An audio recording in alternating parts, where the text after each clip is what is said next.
Саламатсыздар, урматтуу Чалкан медиа каналынын көрөрмандары, өлкөбүздө алынган акыркы сааттагы жаңылыктар менен сиздерди тааныштырабыз. Биздин каналыбызга катталып, ой пикирлериңиздер менен бөлүшүңүздөр. Бишкектин мэриясы дзюдочу Эрлан Шеровго батир белек кылат. Дзюдо боюнча Азия оюндарынын жеңүүчүсү дүйнө чемпионатынын коло байгы ээси Эрлан Шеровго Бишкектен батир белек кылуу сунушталууда. Мэриянын тиешелүү токтом долбоору Бишкек шаардык кеңешинин кароосуна киргизилди. Дзюдочуга турак жай Бишкектеги Олимпиадалык резерв спорт мектебинин тарбиялануучусу катары спортто жетишкендиктери үчүн берилгени жатат. Спортчунун өзүнүн батири жок экени айтылат. Шеров ала турган батир Туңгуч Кичи районунда жайгашкан. Эскерте кетсек, Эрлан Шеров Кыргызстандын тарыхында Азия оюндарында алтын уткан, дүйнө чемпионатында коло медаль тагынган биринчи дзюдочу. Ал быйыл Париждеги Олимпиада оюндарына катышат. Сонун жаңылык. Сиз билген жана иченген Умбем клиникасы эми сизге дагы да болсо жакыныраак болду. Анткени бизде жаңы филиал ачылды. Андыктан келип, өзүңүздүн жана жакындарыңыздын ден соолугуна кам көрүшүңүздү сунуштайбыз. Биздин жогорку даражадагы дарыгерлер төмөндөгү адистиктер боюнча кабыл алат. Стоматология, гинекология, терапия, лор, хирургия, педиатрия, урология, УЗИ жана башка адистиктер. Лабораториялык анализдин 5000ден ашуун түрү алынат. Жогорку даражадагы стерилизациялоо. Биздин дарек ВДНХ метросу, Кондратюка көчөсү 2. Телефон номерибиз 8925 103 22 55. Кабыл алууга алдын ала жазылып келүүңүздөрдү суранабыз. Умбем клиникасы. Сиздин ден соолугуңуз, биздин камкордук. Жакшы көрүп калдым. Павел Дуров өлкөдөн алган таасири менен бөлүштү. Жайдын башында Кыргызстанга келген Telegram негиздөөчүсү Павел Дуров социалдык тармакка өлкөдөн алган таасирлери менен бөлүштү. Ал Кыргызстандын эли менен Борбор Азияны чындап бермети болгон жаратылышын жакшы көрүп калганын жазган.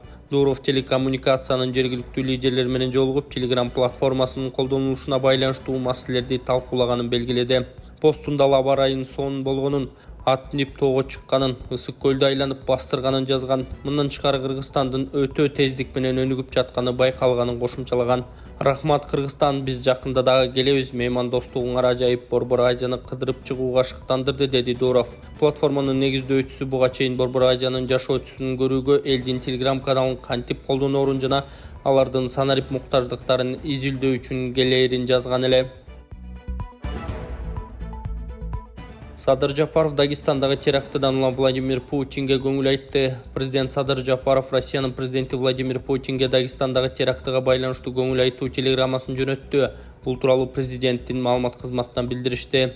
Анда мамлекет башчы Кыргызстан терроризмдин бардык түрүнө каршы экенин жана Россия өкмөтүнүн улуттук коопсуздугун камсыз кылуу боюнча аракеттерин колдой турганын белгилеген. Дагестанда болуп өткөн терактыга байланыштуу көңүл айтуумду кабыл алыңыз. Каза болгондордун туугандарына жана жакындарына сабыр тилеп, бул трагедиядан жабыркагандар тезирээк сакайып кетүүсүн каалайм деп айтылат мамлекет башчысынын телеграммасында. Эскерте кетсек, 23-июнь күнү кечинде согушкерлер Дагестандын Дербент шаарындагы чиркөө менен синагоганы аткылап, диний жай өрттөнүп кеткен. Ошол эле маалда Махачкалада полициянын постуна, андан кийин Сергакола айылында полицияга кол салуу болгон. Натыйжада полициянын 15 кызматкери, мындан тышкары жай тургундарда каза тапкан. 24, 25, 26 июнь Дагестанда аза күтүү күндөрү деп жарыяланды.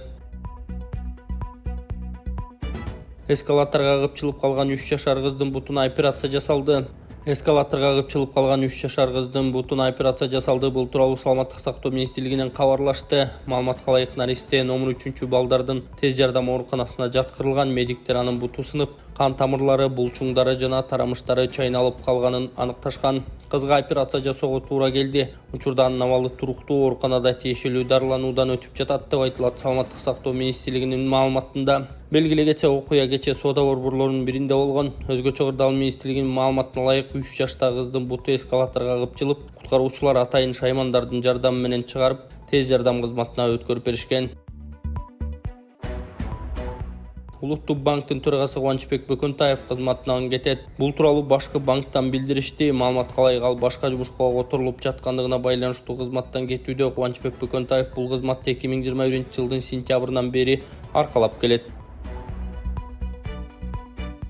Президент Садыр Жапаров Бельгияга иш сапары менен барат. Президент Жапаров Бельгияга барат. Бул тууралуу президенттик администрациянын тышкы саясат бөлүмүнүн башчысы Муратбек Азымбакиев билдирди. Маалыматка ылайык, иш сапар 24-25 июнга белгиленген. Мамлекет башчысы 25 июнда Бельгиянын королу Филипп менен кездешет. Ушул эле күнү президент Европа кеңешинин президенти Шарль Мишель менен расмий жолугушат. Сүйлөшүүлөрдүн жүрүшүндө Кыргызстандын Европа биримдиги жана Бельгия менен соода экономикалык кызматташуусунун учурдагы абалы жана келечеги талкууланат, деди Азым Бакиев. Ошондой эле ал сапардын жыйынтыгы боюнча эки жактуу биргелешкен документтерге кол коюу күтүлүп жатканын да кошумчалады.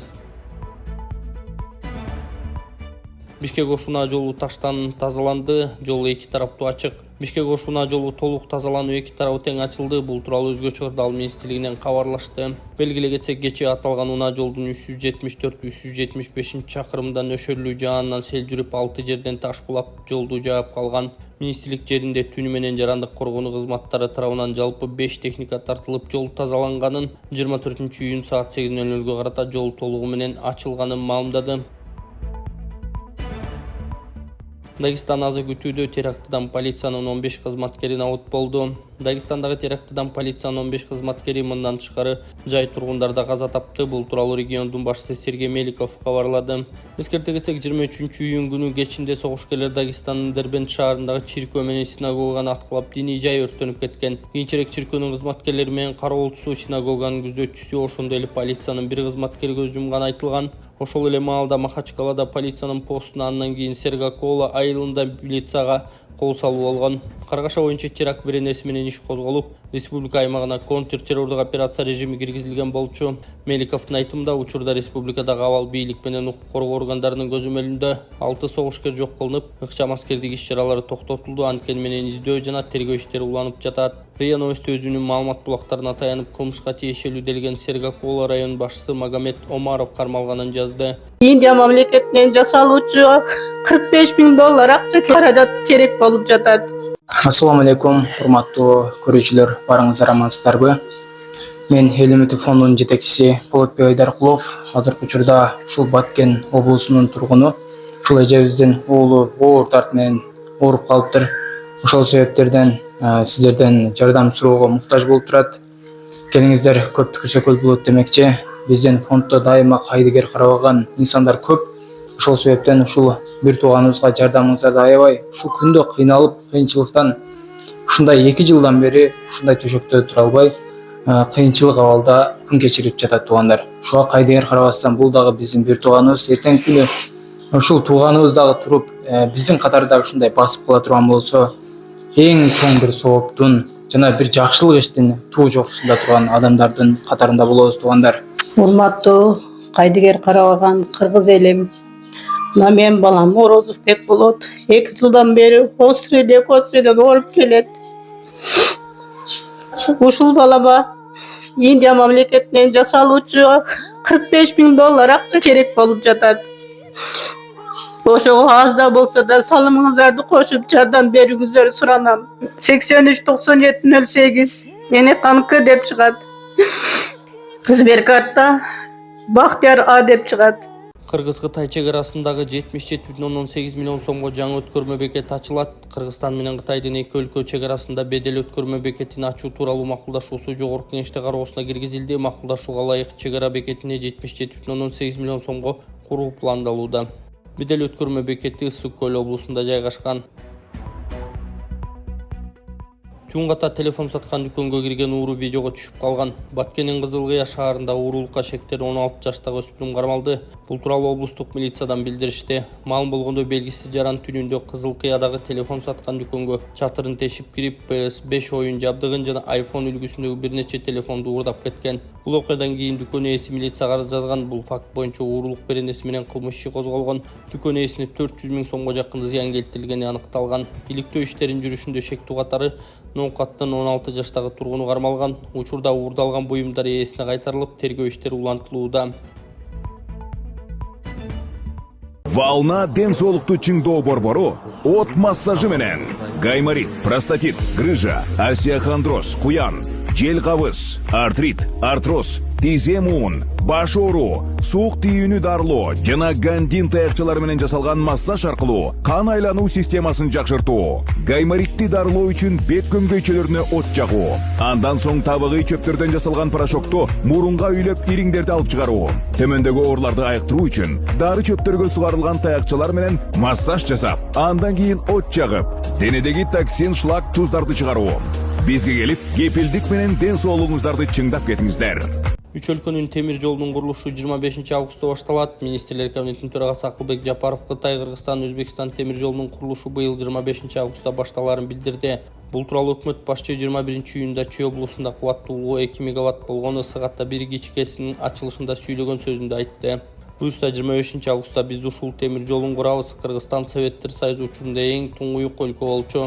Кыргызстан Советтер Союзу учурунда эң туюк өлкө болчу. Анткени темир жол бизге келип токтоп калчу. Эми темир жол курулганы турат. Бул Шанхайдан Парижге чейинки эң кыска жол. Бул жол менен жылына 15 миллион тонна жүк өтөт деп атабыз. Долбоордун техникалык экономикалык негиздемесин эсептеп бүттүк. Жакынкы 15-20 жылдын ичинде долбоор өзүн актайт. 30 жылдан кийин буюрса биз темир жолду өзүбүзгө алып деңизге да дүйнө жүзүнө да соода саттык кылуу үчүн чыга алабыз, деди ал. Транспорт жана коммуникациялар министринин орун басары Рыспек Бариевдин маалыматы боюнча долбоордун наркы 4 миллиард 665 миллион доллар турат. Мунун тең жарымын 2 миллиард 332 миллион долларды Кыргызстан, Кытай жана Өзбекстан чогуу чыгарат. Анын 51%ын Кытай берет, Кыргызстан менен Өзбекстан 24,5%дан чыгарат. Мында долбоорго Бейжин 1 миллиард 187 миллион доллар, Бишкек 573 миллион доллар жана Ташкент 573 миллион доллар түз салым катары салышы керек. Суманын экинчи жарымы 2 миллиард 132 миллион долларды Кытай үч өлкө түзгөн биргелешкен долбоорлоочу компанияга насыя катары берет. Тарыхыбыз бир, тагдырыбыз окшош. Шакиев улуттар аралык биримдикке чакырды. Ар бирибиз Кыргызстан деген үй бүлөнүн мүчөсүбүз. Башка элибиз да, мекенибиз да жок. Бул тууралуу Жогорку Кеңештин төрагасы Нурланбек Шакиев Кыргызстан элдеринин ассамблеясынын 5-жыйынында билдирди. Ал кыргыз калкы дала элди өз кучагына алып, камкордук көргөзгөнүн айтып, Манас эпосундагы окуяларды мисал келтирген. Ошондой эле ал кыргыз эли Улуу Ата мекендик согуш маалында баш калкалап келген 300 миңдей адамды батырып, өгөйлөбөй өз бооруна тартып, айрыкча жаш балдарды өз баласындай асыраганын белгиледи. Согуштун алгачкы жылдары эле 41 балдар үйү Кыргызстанга көчүрүлүп, 3,5 миңдей бала Ала тоого алып келинген.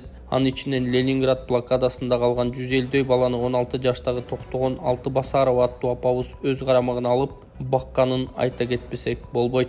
Андыктан тарыхты унутпай, эзилтен калыптанган ынтымакты жана биримдикти улантуу баарыбыздын милдетибиз. Азыр мамлекетибизде 80ден ашуун этнос жашайт. Алардын бардыгы Кыргызстандын жарандары. Биздин тарыхыбыз бир, тагдырыбыз да окшош. Кубанычты да, кайгыны да бирге көрүп, турмуштун оош кыйышын бирге тартып келгенбиз. Эртеңибиз да, андан аркы келечегибиз бир болушу үчүн этностор аралык алаканы арттырып, түндүктү тиреген ууктардай бекем болушубуз керек, деген Шакиев. Мындан тышкары спикер улуттар ортосундагы интеграцияны өркүндөтүүдө кыргыз тили негизги ролду ойноп, мамлекеттик тилди билүү көп мүмкүнчүлүктөргө жол ачаарын айткан. Ар бирибиз Кыргызстан деген үй бүлөнүн мүчөсүбүз. Башка элибиз да, мекенибиз да жок. Албетте Кыргызстанда жашаган ар бир улут өз тилин, маданиятын өнүктүрүп, каада салтын улантуусу зарыл. Бирок мамлекеттин мыйзамдарын бекем сактап, урмат кылуу да негизги милдеттерибиздин бири болуп саналат. Айрыкча мамлекеттик тилди өздөштүрүүгө учур талабы, деген төрага. Баткенде сел 3 бодом алды, 14 майда жандык тагызып кетти. Өзгөчө Кырдаалдар министрлигинин басма сөз кызматы 23 июнда нөшөрлөп жааган жамгырдан кийин Баткен облусунун Баткен, Лейлек, Кадамжай райондорунда жана Кызылкыя шаарында сел жүргөнүн билдирди. Табигый кырсык адам өмүрүнө зыян келтирген жок. Сел суулары 16 үйдүн короосуна, 3 турак жайдын жер төлөөсүнө, 2 мал сарайга кирген.